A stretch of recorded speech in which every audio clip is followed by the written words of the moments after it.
Bonjour à tous.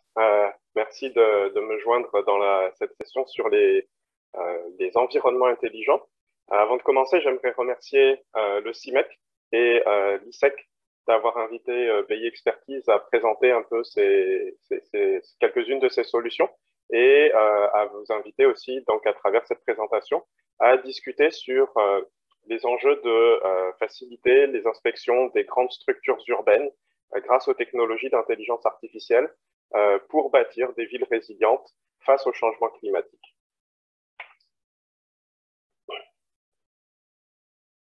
Alors, mon nom est Obivola Rabé-Arrivello.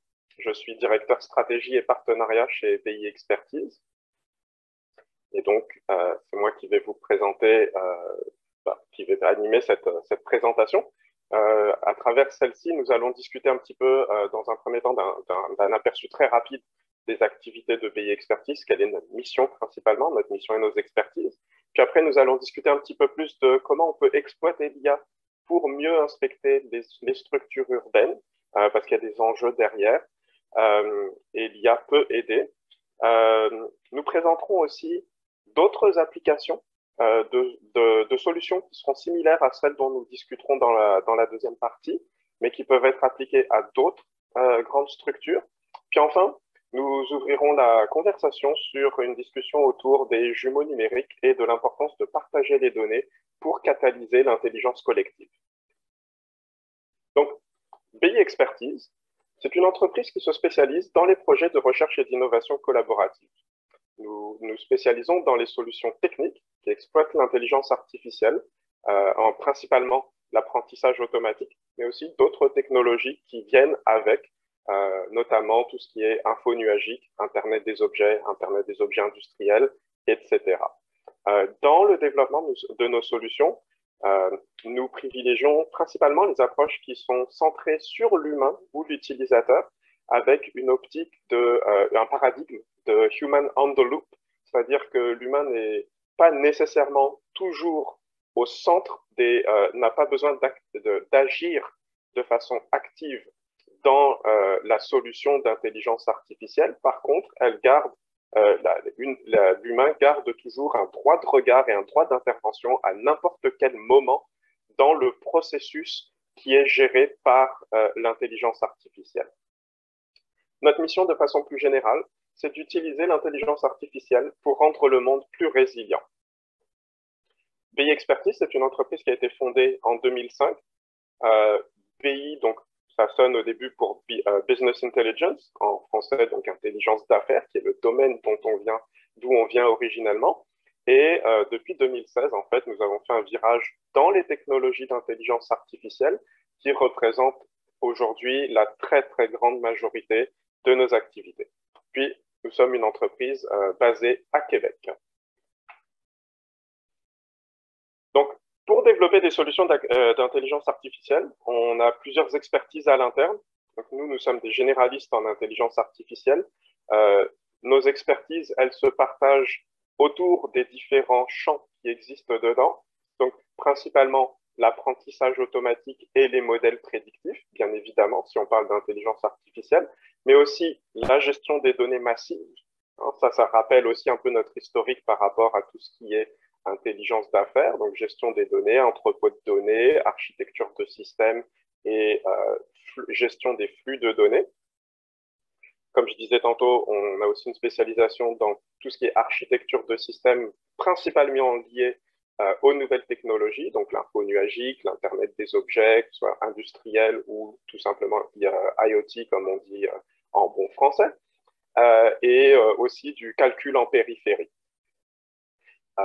On travaille un petit peu aussi dans une moindre mesure sur les technologies de registre distribué, donc les chaînes de blocs, et on sait aussi développer des solutions en réalité augmentée avec de l'inférence en temps réel pour des systèmes cyberphysiques, par exemple. Voilà. Comme je disais tantôt, notre spécialité, c'est vraiment la recherche et l'innovation collaborative avec une approche centrée sur les utilisateurs et les clients. Puis, à côté de développer des solutions d'intelligence artificielle, comme il faut aussi les intégrer en contexte industriel, eh bien, on fournit aussi des services d'accompagnement technique et stratégique pour accompagner les directions d'entreprise autour des enjeux d'éthique, de gouvernance et de stratégie de transformation numérique. Voilà. Donc là, vous avez eu un aperçu assez rapide de ce qu'était BI Expertise. Maintenant, on va discuter un peu plus du cœur de cette présentation, qui est l'amélioration de la maintenance des structures urbaines avec l'intelligence artificielle. Pourquoi est-ce que c'est un enjeu? Commencer par discuter de quelques faits marquants qui ont ponctué entre autres l'actualité du Québec ces dernières années. Certains d'entre vous se souviendront peut-être dans les nouvelles en 2014, chute d'un bloc de béton qui était sur l'autoroute 40. Donc, coup de chance, ce jour-là, il n'y avait pas eu de victimes, si mon souvenir est bon. Mais donc, c'est un bloc de béton qui est tombé d'un viaduc sur l'autoroute. Et à cette époque, les changements de température importants que connaissent le Québec avaient été mis de l'avant comme étant une potentielle cause de cet incident. À peu près la même année, un petit peu plus tard, dans le tunnel Ville-Marie, chute d'un morceau de béton dans le pare-brise d'une voiture. Alors là, cette fois-ci, donc, il y a quand même eu un incident. Heureusement, aucune vie aucune perte de vie ni aucun blessé n'avait été à déplorer ce jour-là. Il n'empêche que c'était un incident qui a quand même marqué l'actualité cette année-là. Et dernière actualité un petit peu plus marquante, l'année dernière, pendant la période de la Covid, donc une chance à cette époque, les rues étaient désertées, mais un bloc de béton qui se détache d'un immeuble en hauteur en plein centre-ville de Montréal et s'effondre au milieu du boulevard René-Lévesque. Encore une fois, pas de victimes à déplorer, mais on imagine très facilement l'ampleur de la catastrophe que cela aurait représenté si il y avait eu beaucoup plus de circulation telle que ça a repris actuellement dans le centre-ville de Montréal. Quelques autres faits marquants sur tout ce qui est gestion d'infrastructure. Donc ici, c'est une capture d'écran que j'ai réalisée récemment sur la page du ministère des Transports du Québec, qui est l'inventaire des infrastructures gérées par le ministère des Transports et puis des inspections qui sont à faire. Et comme on voit dans ces inspections, il y a quand même à peu près 600 structures qui nécessitent minimalement des travaux majeurs, si ce n'est un remplacement. Et puis d'autres, dont 800 dont l'analyse est en cours. Donc, ça veut dire que l'inventaire de l'état des structures n'est pas totalement actualisé, puisque certaines informations demeurent encore à être fournies. Mais cela montre aussi que dans les 10 000 infrastructures que doit gérer le ministère des Transports, on peut se poser la question de combien de temps est-ce que cela prend de gérer toutes ces infrastructures, combien de temps est-ce que ça prend pour faire un cycle d'inspection, donc que ces 10 000 infrastructures soient toutes inspectées avant qu'on ait à recommencer. Quelle est l'ampleur des ressources qui sont mobilisées derrière, que ce soit les ressources humaines pour faire l'inspection, donc les experts, les ressources techniques, donc le matériel pour faire l'inspection, ou donc le personnel qui va aller observer sur place avec les équipements, et puis aussi le coût total de ces inspections. C'est quelque chose sur lequel il y a peut-être aussi un potentiel à rendre plus efficient pour éviter justement que des failles structurelles ne passent inaperçues ou n'aient pas le temps d'être inspectées parce qu'elles arrivent plus tard dans le cycle d'inspection et qu'on se retrouve avec des unes de journaux où on parle d'un bloc de béton qui tombe au milieu de l'autoroute ou au milieu du boulevard René-Lévesque à Montréal. Autre fait marquant, cette fois-ci, on va sortir un petit peu plus du Québec, remettre ça en perspective à l'échelle globale aussi. D'ici 2050, 68% de la population mondiale vivra dans des villes de 500 000 habitants et plus, si on se fie aux données des Nations Unies, données qui, elles, ont été publiées en 2018. Donc, avec les tendances à sortir un petit peu des grandes villes, cela va peut-être changer, mais il n'en demeure pas moins que ça veut aussi dire que ce qui était prévu pour rester des petites villes vont peut-être aussi devenir des grandes villes de plus de 500 000 habitants, auquel cas la proportion pourrait être plus élevée que les fameux 68% en question. Ce que dit aussi ce rapport, c'est que la très grande majorité de ces communautés est vulnérable à au moins un type de désastre naturel.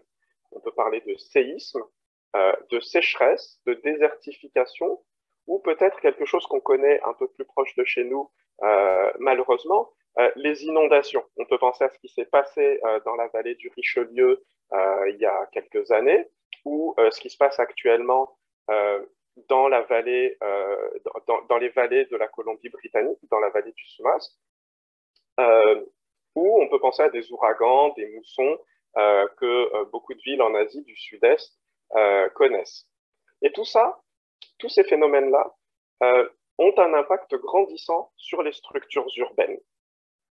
Notamment, et c'est d'autant plus critique que on tend à se rendre compte que les catastrophes naturelles sont non seulement plus nombreuses, mais aussi de plus grande envergure à mesure que les changements climatiques s'accélèrent.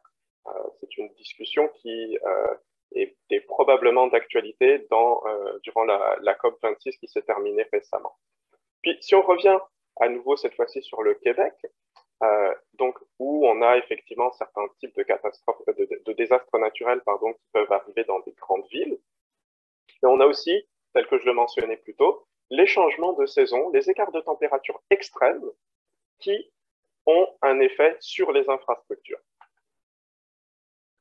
Donc, pour donner un exemple un petit peu plus concret de quelle est l'ampleur de tous ces enjeux dans un contexte urbain, je vais prendre l'exemple japonais. Le Japon, comme vous le savez sûrement, se trouve dans une région où les risques de catastrophes naturelles sont nombreux. Donc, c'est situé sur la ceinture de feu, donc il y a un risque de séisme, il y a des volcans sur l'archipel. C'est aussi situé dans une zone où les typhons sont très nombreux. Et c'est aussi une région où, dans certaines régions, en particulier dans le nord du Japon, il y a de fortes variations saisonnières de température. Probablement pas aussi extrêmes que celles qu'on connaît au Québec, mais somme toute non négligeables si on parle de bâtis dans les grandes villes. Et puisqu'on parle de grandes villes, on va parler de Tokyo pour le mettre un peu en exemple. Tokyo, c'est la plus grande mégapole du monde. C'est 37 millions d'habitants. Et en termes de marché, le Japon, c'est le 4e marché au monde pour l'assurance des biens. Donc, quand on pense à l'assurance des biens, c'est les immeubles, les voitures, etc. Mais ça en dit long sur la taille de ce marché, puisque c'est le 4e marché derrière les États-Unis et la Chine, qui sont des très grands territoires, puis l'Allemagne derrière, qui a un patrimoine industriel d'une très très grande valeur également. Et donc ce marché, ça représente, si on se fie au rapport de EY, du cabinet de conseil EY, ça représente à peu près 81,6 milliards de dollars. Puis, donc, cet enjeu sur les infrastructures est tellement important que en décembre 2020, donc c'était il y a tout juste un an, le gouvernement japonais a adopté un plan quinquennal de 15 trillions de yens, soit à peu près 144,4 milliards de dollars américains, pour accélérer sa préparation au désastre. Et ce plan de préparation au désastre, ce plan de résilience qui vise principalement les infrastructures et surtout les infrastructures urbaines, s'appuie fortement sur les nouvelles technologies, dont l'intelligence artificielle. Ce que ça veut dire, c'est qu'il y a un très fort potentiel de pouvoir utiliser les nouvelles technologies comme l'intelligence artificielle pour appuyer les opérations dans le domaine de la maintenance des infrastructures urbaines. On parle de ponts, mais aussi de grands bâtiments, comme on a pu le voir sur les actualités que je vous ai présentées tantôt. Alors, à quel défi est-ce qu'on fait face quand on parle d'inspecter des infrastructures urbaines? Tantôt, j'avais questionné combien de temps ça prenait pour faire un cycle d'inspection sur les 10 000 infrastructures que gère le ministère des Transports. Certaines sont très proches du sol, donc ce n'est pas nécessairement difficile de les inspecter. Par contre, quand on pense aux ponts, quand on pense euh, aux, euh, aux grands immeubles, mais là, il y a des enjeux. Il y a des enjeux qui font que les inspections sont longues, parce que c'est un travail manuel, et c'est potentiellement dangereux pour le personnel qui le réalise, dans le sens où les bâtiments en hauteur ou les ponts présentent des zones qui sont difficiles d'accès.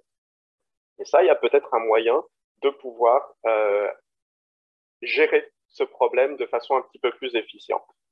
De la même manière, comme je le disais tantôt, les inspections de maintenance sont longues parce qu'elles reposent principalement sur un travail qui est manuel et qui peuvent mener, comme on l'a vu dans les actualités précédentes, à des désastres quand des défauts structurels ne sont pas détectés à temps ou ne sont juste pas détectés parce que, par exemple, un inspecteur aura été distrait. On est humain, cela peut arriver à tout le monde. Ou tout simplement parce que l'entretien aura été négligé pour quelconque raison. Puis enfin, peut-être pour donner une idée de qu'est-ce que ça peut prendre comme temps une inspection, quelques données que j'ai trouvées sur des sites d'inspection au Québec. L'inspection manuelle d'une maison unifamiliale, donc par un inspecteur en bâtiment. Alors, quand on s'entend inspection d'une maison unifamiliale, ça comprend l'inspection de l'intérieur de la maison, pour ceux qui ont déjà acheté une maison, mais aussi l'extérieur de la maison. Et l'inspection de l'extérieur de la maison prend quand même du temps, mais cela prend minimalement 3 heures. 3 heures, donc pour juste un bâtiment, qui est une maison unifamiliale, qui est quand même d'une taille relativement modeste.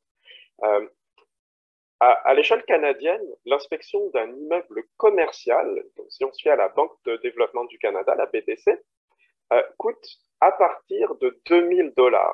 Mais quand on parle de 2 000 $, c'est pour des petits immeubles commerciaux. Or, quand on parle des grandes villes, ces immeubles commerciaux-là ont une taille qui est particulièrement conséquente, surtout quand on parle de Montréal, des villes comme Montréal, Toronto ou Vancouver. Enfin, comme je le disais, comme je le mentionnais tantôt, le Québec étant ce qu'il est, on est situé dans une zone où les écarts de température sont élevés. Donc ça a déjà un effet, comme on l'a vu plus tôt, un effet potentiel sur les infrastructures, mais on est aussi dans une zone qui est une zone sismique. De temps en temps, on a quelques tremblements de terre, heureusement de faible ampleur, mais cela a aussi un effet sur les structures. Alors, cette image-ci, que j'ai reprise d'une des actualités qu'on a vues précédemment, résume tous ces enjeux liés à l'inspection et à la maintenance des infrastructures urbaines. C'est humain, manuel, sujet à beaucoup d'inattention si on ne fait pas attention. La durée d'opération sur site est longue. L'analyse se fait généralement plus tard, c'est-à-dire qu'on va récolter les données sur place, mais on va l'analyser plus tard. Et il y a un potentiel assez élevé de fluidifier ce processus de travail en rapprochant la récolte de données de l'analyse de données. Puis aussi, c'est un travail qui se fait en hauteur, comme on l'a mentionné plus tôt, avec des zones qui sont difficiles, voire peut-être impossibles d'accès parfois. Ça demande du matériel coûteux. Là, ici, on voit l'opérateur qui est dans une nacelle, potentiellement rattaché à une grue. Ça nécessite de sécuriser le périmètre au sol, donc ça nuit à la fluidité du trafic, que ce soit le trafic véhiculaire quand on est sur une autoroute ou le trafic humain quand on est en plein centre-ville de Montréal. Et puis, évidemment, il y a un risque à cause de tout ce matériel, à la fois pour le personnel d'inspection, pour les civils qui sont autour, mais aussi pour le bien qui est inspecté, advenant que la nacelle, on fait un faux mouvement avec et on vient abîmer la structure qu'on est censé inspecter. Cela arrive peu, mais cela peut aussi arriver. Donc, il y a quand même beaucoup d'opportunités là-dedans à travers les technologies d'intelligence artificielle. On peut parler de vision numérique et d'apprentissage automatique, c'est un peu la solution que je vais vous montrer tantôt, avec le recours aux drones aussi, qui réduirait le risque pour les inspecteurs et les techniciens, la technologie 5G qui permettrait une analyse en temps réel et à distance par les experts, et l'info nuagique qui permettrait le partage des données avec les parties prenantes. Juste une petite mention qu'il nous reste 5 minutes pour la présentation, puis on va se garder un autre 5 minutes après pour des questions. Oui, parfait, très bien. Alors, BI Expertise, juste pour résumer un peu tout ce qu'on fait suite à la discussion que j'ai introduite jusqu'à présent, BI Expertise a développé une solution qui s'appelle Inspect AI, qu'on est en train de terminer, dont on est en train de terminer le prototype, qui exploite les drones et les technologies d'intelligence artificielle pour faciliter l'inspection et l'entretien des structures urbaines afin d'en maximiser la durée de vie, d'une part, et aussi de mieux prévenir les désastres. Donc, de façon très simple, qu'est-ce que c'est? C'est une solution qui utilise un drone muni de caméras et d'autres capteurs qui va aller inspecter un bâtiment et, grâce à la technologie 5G, transmettre les données en temps réel à des algorithmes d'apprentissage automatique dans le nuage qui, eux, vont se charger de détecter automatiquement les défauts sur les structures en question et les mettre en évidence pour inspection, soit une validation ou la production d'un rapport automatique pour les inspecteurs et les parties prenantes qui en ont besoin. Donc, c'est un prototype qu'on aura bientôt terminé pour le mois de mars. On travaille principalement actuellement sur l'intégration de la 5G dans le cadre du programme Encore 5G, avec des tests de performance pour valider l'analyse en temps réel. Et puis, on est en train de développer aussi un premier modèle d'apprentissage automatique pour un cas d'usage spécifique avec un acteur du milieu immobilier. Puis, au-delà de la détection des défauts, il y a un potentiel à plus long terme d'automatiser l'analyse des défauts, donc en spécifiant un peu plus quel type de défaut c'est, quelle en est l'ampleur, etc., etc. Donc, à qui est-ce que ça servirait? À qui est-ce que ça pourrait servir? Parce que je parlais beaucoup de parties prenantes, mais aux assurances, pour différents cas que vous voyez sur cette diapositive, aux gestionnaires d'immeubles et d'infrastructures, qui sont probablement les principaux concernés là-dessus, avec, pareil, différents cas d'usage qui les interpellent, aux planificateurs urbains aussi, donc aux municipalités, et puis aux développeurs, et dans le contexte de gestion de catastrophe aussi, un soutien technique aux services d'urgence et aux opérations de secours. Ce type de projet peut aussi être utilisé dans d'autres applications. Donc ça, c'est un projet sur lequel nous, on a travaillé de façon collaborative avec d'autres organisations et qu'on est en train de compléter. Un projet qu'on a développé pour l'inspection automatisée de structures en composite. Donc ici, des avions, mais ça peut aussi valoir pour des éoliennes, pour la détection automatique de défauts structurels et la production de rapports standardisés et automatisés pour les parties prenantes. Donc, voilà un exemple d'interface à quoi pourrait ressembler l'interface avant la production automatique du rapport.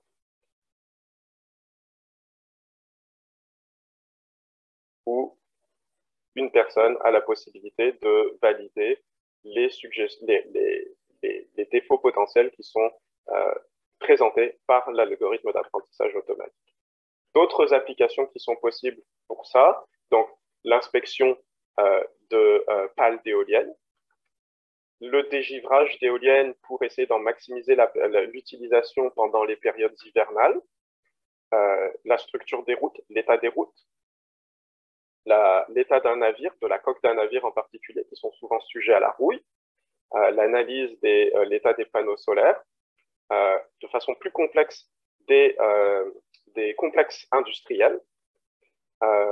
Pourquoi pas aussi la performance énergétique d'un bâtiment, puisque c'est un gros enjeu actuellement et puis surtout dans notre climat, et peut-être aussi dans la reconstitution pour les assurances en particulier, la reconstitution de scènes d'accidents pour valider l'état du véhicule avant accident et puis quelle est la responsabilité de chacun durant les accidents. Cette dernière exemple me permet d'ouvrir la discussion sur l'opérationnalisation de ce type de solution, des projets comme Inspect.ai qui peuvent créer beaucoup de gains, mais qui prennent plus de valeur qui peuvent prendre plus de valeur avec d'autres technologies complémentaires, en particulier les jumeaux numériques, et aussi à travers le partage de données.